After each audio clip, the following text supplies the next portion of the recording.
young couple were discussing breaking up. The man was heartbroken and desperate, trying to persuade his girlfriend. The woman said she was pregnant with his baby, but she would not allow him to take the child, or take any responsibility for the child.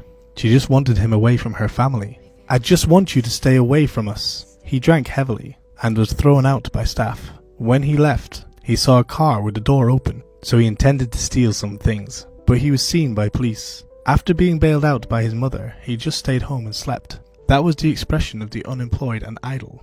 His mother threw an envelope to him. There was only a bill of $100 in it. "I will be home at 7. When I get home, I don't want to see you anymore, Brendan." Even his mother didn't want him anymore. Brendan didn't think this was true. Not long after, his girlfriend gave birth. The moment he looked at the little girl through the glass, he contemplated, then left. He started looking for a job. Upon seeing the fire brigade's recruitment news, Brendan immediately took his CV there and met a man who used to be his classmate.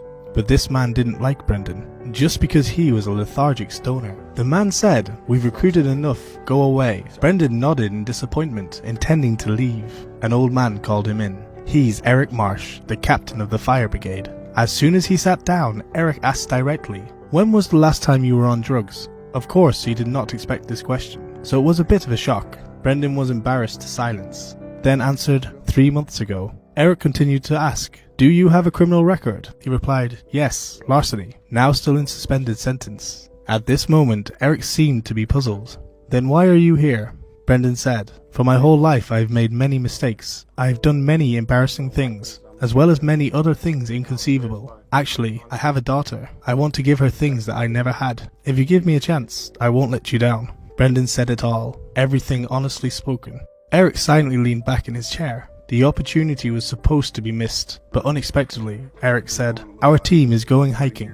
Do you have any equipment?" Brendan was given the chance. Someone gave him shoes. Firefighter training is extremely harsh. When all the other members lined up, running up the mountain, only Brendan was left behind, vomiting. When everyone reached the top of the mountain and started the return route, he had just run to the middle. Everyone felt that he couldn't complete the mission. Even Eric was about to give up. But right then, Brendan appeared. He showed Eric his photo on top of the mountain. Eric pleasantly tapped his shoulder. "See you on Monday morning at 6 o'clock.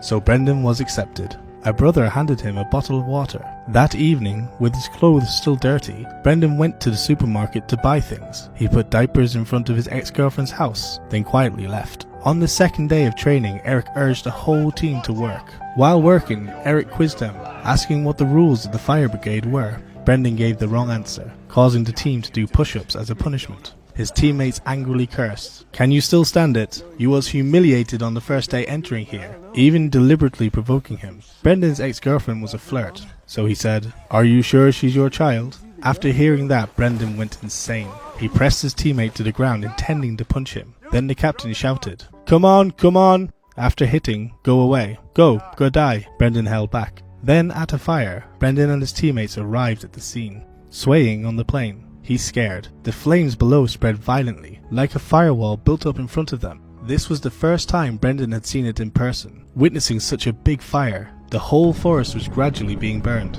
After arriving at the fire scene, Captain Eric quickly gave the order. When they were going to use the fire, they were going to use fire to put out the fire, lighting the forest in its path. Without flammable objects, large fires would die out. The next day, the fire was extinguished. People patrolled the woods. While they were walking, a big tree suddenly fell. Fortunately, Brendan quickly pulled his brother out of its path, saving his friend. It turned out that that brother was the school friend, who didn't like him earlier. When getting on the helicopter to return, Brendan's helmet lost the strap. His colleagues teased him again because of how he looked, with the helmet that had been fixed with tape.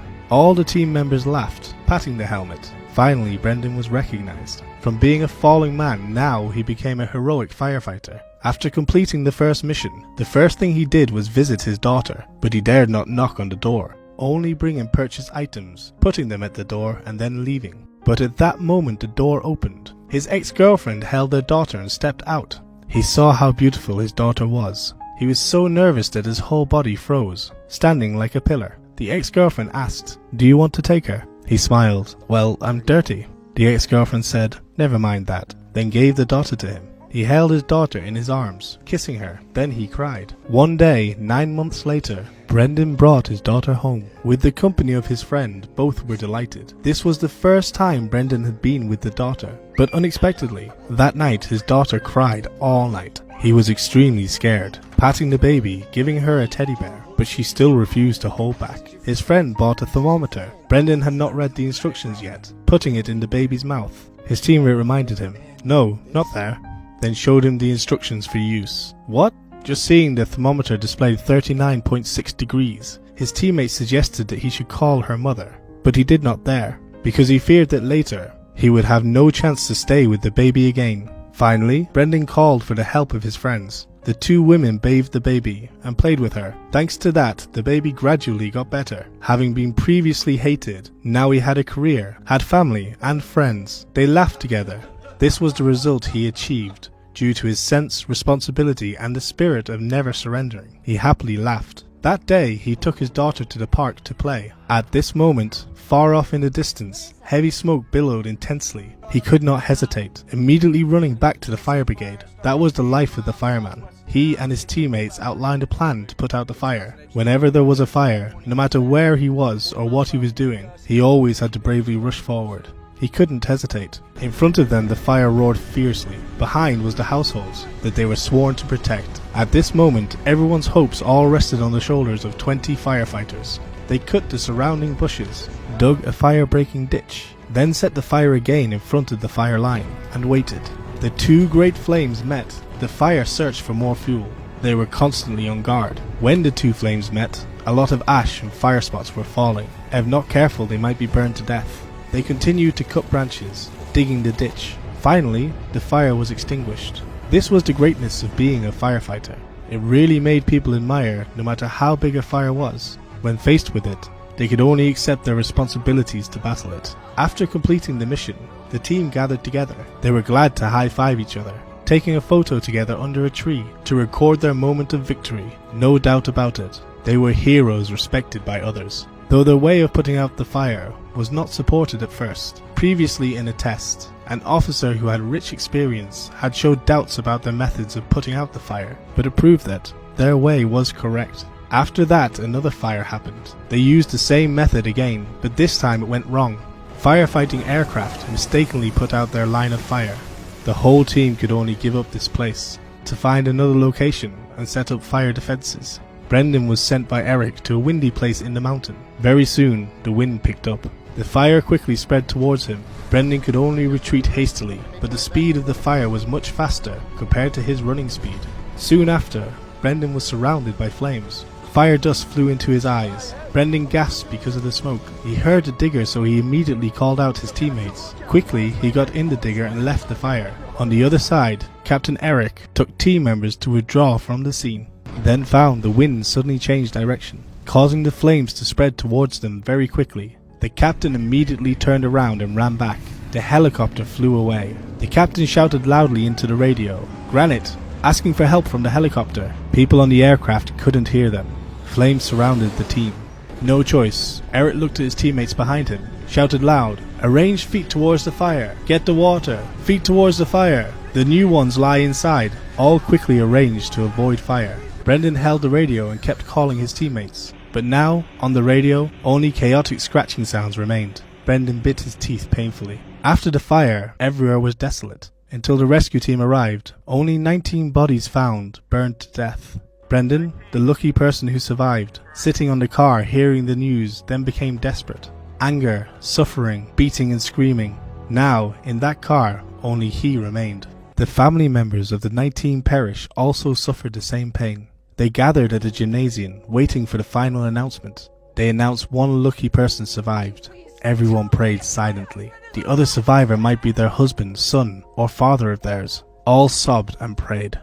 Everyone advised Brendan not to go over there, but he said, "No, I must go." He went back, not for himself, but for the comrades who had died. Brendan stepped inside, witnessing eyes from expectation turning into despair. Someone fainted. Someone just held the baby crying. Sadly, Brendan turned to leave. Out the door, he couldn't bear it anymore. He knelt on the ground, crying loudly. It should be me. His girlfriend ran to his side to answer no, But Brendan always said, "He's better than me. They are all better than me." That is a true story, just changing the name of the heroic firefighters Granite Mountain Master. In 2013, the US state of Arizona had a big fire. In that firefight, the entire team was sacrificed in the process of accomplishing their mission. The youngest was just 21 years old. Actually, there are no heroes, just a group of young people wearing uniforms. They are like us, just normal people, but when disaster strikes, they must be the ones bravely moving forward. They never consider themselves heroes. Every time they face danger, they all need a great deal of courage to put themselves in the line of fire, sometimes making the ultimate sacrifice.